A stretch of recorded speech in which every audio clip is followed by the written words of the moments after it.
Hi, I'm Frank Masiosi. I'd like to tell you about a recent visit I had with Mark Ozorowski, Summit's Director of Community Programs.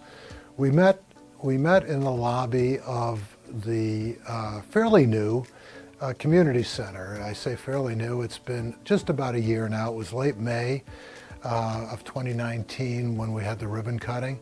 So we met in the lobby, and it feels as if the lobby is almost as big as the old community center used to be. It's incredibly spacious. There's a whole big seating area. There's a very high ceiling. Mark tells me that parents use it when they're waiting for their kids. He's used it for meetings. There's TV screens on the wall. So take a look. It's really quite amazing. Mark is new to the job. He took over from his predecessor just about a year ago, a little bit more. And come with us and we'll take a tour of the community center and show you what it's all about.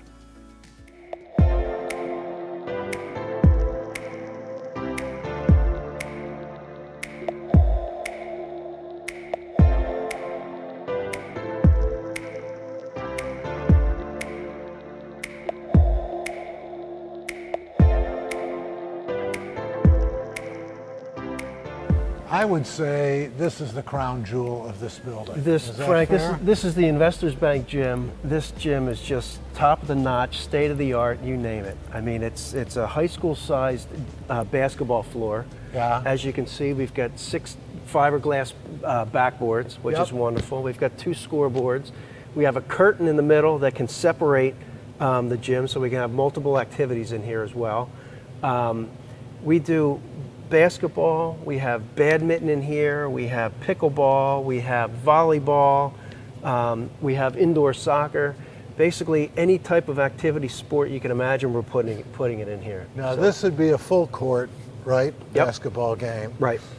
Do you ever have 2 going on at the same time? We have, when I drop down the curtain, yes, we have teams that can come in here and play, going half court here and half court on that side as well. Okay. So boys, girls? Boys, girls. We basically, this gym's used from kids for basketball, 3rd grade, all the way up to seniors, senior men and women. Right. So we've got every age in here playing basketball. How old? Tops? Tops, I think we've got a couple, definitely 70-year-olders that play. Yeah? They prefer the smaller gym, which we'll go into next, because you know, when you get to that age, you don't like to play a lot of defense, and you're just kind of hanging back. The knees go. Exactly. So this is more for the younger aged adults, but everybody loves it, and everybody loves what we're doing as far as, you know, booking the facility with as many programs as possible. Okay. Now pickleball, I didn't realize that you did that here. That's relatively new to the East Coast. Relatively, yeah. On the West Coast. Yep, relatively new, but it's encroaching into the Northeast. And we actually, this past summer, had a program out on the Tatlock tennis courts where we had a number of people that played pickleball on Thursday nights, and we're going to look to do that again. Is that an older or younger group? Who's attracted to pickleball? Yeah, it's more of the older crowd. Okay. But it's popular and people love it. So keeping up with the trends. Yeah. Yep. Now you've got bleachers here. I remember in the old gym before all the construction, there was always a problem on the sides. Right. It was very tight. Right. It looks like you got plenty of room. Nobody's going to run into the bleachers here. No, we have plenty of space here, and when we have our travel basketball games or rec games, the stands are packed, and there's more than enough space in here. So it's wonderful. Yeah, terrific. Is this the room that you use to set up ping pong tables when the PAL has the ping pong tournament? Actually, the ping pong tournament will be coming up relatively soon, and we're either going to use this gym or we'll use the Guida gym, which we'll be seeing next. It was the other gym in the old. Yep. Okay. This is fabulous, and you know, one of the greatest things is you're serving all members of the community with this facility. Exactly. You know, it used to be called the Rec Center. I guess before that, before most people's recollection, it was called Edison Rec or something like that. Yep. Way before my time. Yes. And rec center was one description, but it's way beyond a rec center now, which I guess is the reason for the renaming, community center. Right. I mean, it's definitely a community center, and the people that we serve, and we serve everybody. So it's super welcoming. Everybody that's been in this building loves it, and can't thank everybody enough for making this dream come true. Yeah, and there are many thank yous to go around, right? Because not only did the city do the major part of the funding, but there was very significant funding provided by voluntary contributions from residents, which might not happen in every town. Right, exactly. So it's a special place in that regard. Yeah, between the two, I mean, they made it happen, and it's a wonderful place. Okay, well, let's go on and... Well, we'll take you to the Guida Gymnasium. Good, okay. So this room is familiar.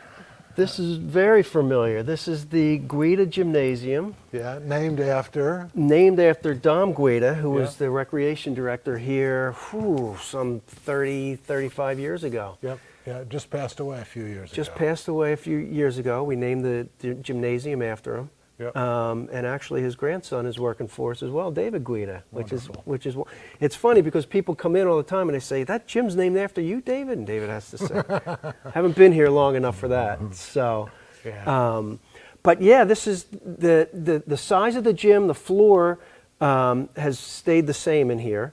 We use it for younger age basketball kids and some of the old time basketball players who don't like to run as much due to their age.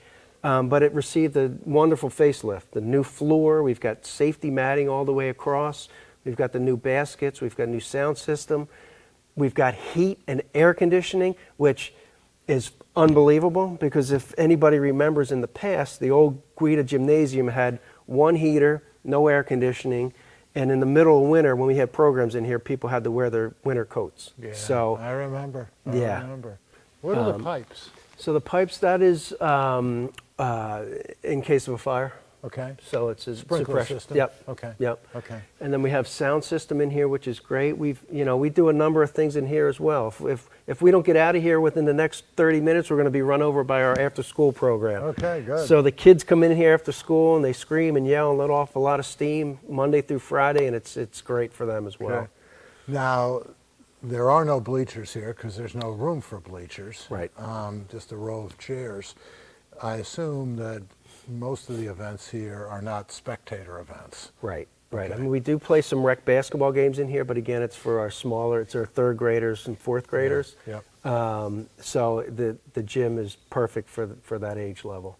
It's really a nice facelift. I remember over there, I think it was, the ceiling was leaking. Yes. I mean, that's the whole other, whole another issue. We don't have any leaks anymore, which is fantastic. It was really not commensurate with Summit standards. Right. Before. Right. And it's just so much nicer now. So we're so lucky from a community programs recreation department standpoint to have two gyms in our facility. I mean, not many rec departments have that in the state, and definitely everybody is envious of Summit, which is, Yeah, well, I remember there were people who were saying, "Isn't this good enough? What do you need to do a second one for?" And it had a major impact on the cost. Right. Right. Right. But after listening to all the different activities that take place in that other room, many of which could not happen in this room, Right. Was worth it. Yeah, and again, a lot of people don't realize we have over 500 kids in our youth basketball program. The traveling program has about 300 kids, so trying to find gym space in town it's rough. So just that alone, this is so beneficial for the basketball program. Yeah. Yep. Okay. Well, let's move on. Let's move on. Let's go down to we'll go to the game room. Okay. Sounds good. Yep. Sounds good.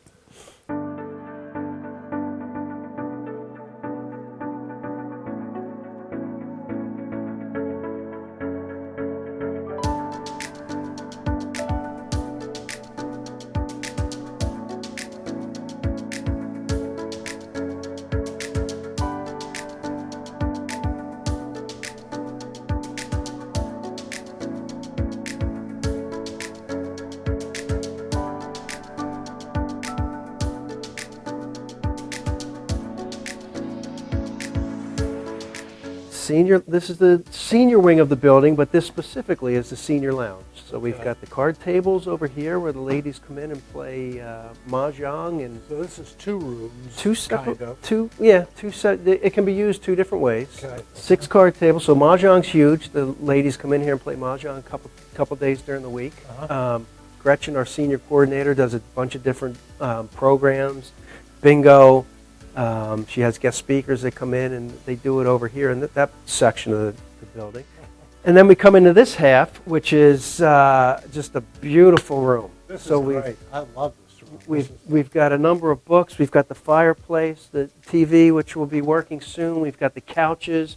The seniors, if they want to make coffee, can make some coffee. We've got the microwave. They can sit here and eat their lunch, read a book. This part of the building is open to seniors, and we have seniors that just come down here and sit and just talk to each other, and it's a great part. We actually like to come down here periodically and have our lunch here in the quiet space, so it's beneficial to us as well. So Mark, this room's familiar, huh? So this is the Benson room. The name stayed the same. It had a nice little renovation, new floors, new ceiling. The AC unit, heat units, all that has changed as well. This is part of the senior wing, but this is also designed for kids programs as well, meeting spaces. So it's not strictly dedicated for seniors, but it definitely serves its purpose. Again, the after-school fun club. When the kids come in, the children have to do their homework, sit at these tables, do their homework before they're allowed to let off some steam in the gym and in the game room. Okay. Does anyone remember who Benson was? Nettie Benson was a senior that back in the day, I never met her personally, but Okay, but we know she who was. it was. Yep, Okay. yep. Okay. Do you know the years? Any idea? Well, I started here in '99, and it was prior to me, so it's A ways back. a ways back. Okay. Yep. Okay. Now, has this changed? The floor changed. Yep. So we've got new flooring in here as well. Okay. We've got the built-in cabinets, which are great. You can never get enough storage anywhere. Okay. This room over here, Yeah, what is that? this is basically, this is part of our special needs program, where we work with the school as well as programs that we run, where older adults are learning how to make their bed, fold their clothes, put their clothes away, iron. So this is part of Wow. Wow. We're I using- wondered why there was a bed in there. Yeah, it's not for us to take a nap in there during the day. But it really serves the purpose for our special needs population in here as well, which we really didn't get into a lot, Frank, but that's a big part of what we do as well. Yeah. Tell us a little bit about that. It's our TRICAM program, where we run a number of different programs for children up to high school age kids that just need help with the basic stuff. Sports programs we run, any type of scholastic programs we run for these kids. And then the Board of Ed actually uses this room Monday, Wednesdays, and Fridays as well for some of their programs. So we're heavily involved in that as well.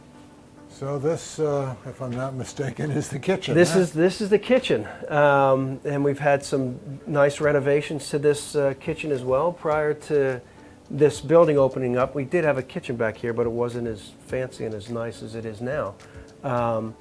This serves a number of different purposes. We run a number of programs, actually cooking programs in here throughout the year. And Now, who runs the cooking program? we have instructors that come in. Okay. And again, it's part of some of the classes we run for our TRICAN special needs kids. Okay. So they get a taste of how to cook some basic things as well, which is wonderful. Okay. We have a couple refrigerators in here. These are the Grace refrigerators. So we also service some of the less fortunate in Summit, where they can come in throughout the week, and these refrigerators are stocked with food on Monday. Comes from the food bank in Hillside. In Hillside, correct? yep. Okay. And So they're stocked on Monday. stocked on Monday. Usually, most of the food doesn't last much past Tuesday evening. People can come in, they sign their name, they take what they need, and they're on their way. No questions asked. Anytime? Anytime. Yep. They can just walk in right now. They can just come. Yep. They can Okay. come through. So that's a freezer, obviously. So yeah, frozen food and refrigerated food. Correct. Okay. Yep. And how often is it stocked? It's usually stocked on Monday mornings. But then we get a number of people that know when it's stocked. They come in on Mondays, and then whatever's left, we've got some residual people that come in on Tuesdays. Okay. And so this program is run by? It's run by the Junior League of Summit. Okay. And we also have another location over at the Cornog Fieldhouse. Where Tell us about that. Yeah. on Tuesday nights is the big night where we get anywhere from 80 to 100 families that come in there for food, and it's a big undertaking. On a lot of volunteers are involved, and we're happy to be part of it. Yeah. Wow. Nice little kitchen. Yep. Okay. So that's the building, Frank. That's the community center. That's the Wow. community center, and It's truly impressive. It really is. It's been, as we said at the beginning, almost a year. It's up and running, and a complete success. And I will say that when Summit decides to do something, there's always lots of discussion before the final decision is made. But as long as I've been a witness, the decisions have always been good, well thought through, and when you look at the final product, just fantastic. So as a city, we should be proud of this, and we are. Yes, So. no doubt. We're excited. And again, I've said this a number of times. Everybody that enters into this building is just so pleased and so happy and so thankful for getting this thing done. So. And you and your staff do a great job. So thank you for that. We appreciate it. Thanks. Okay, take care, Mark.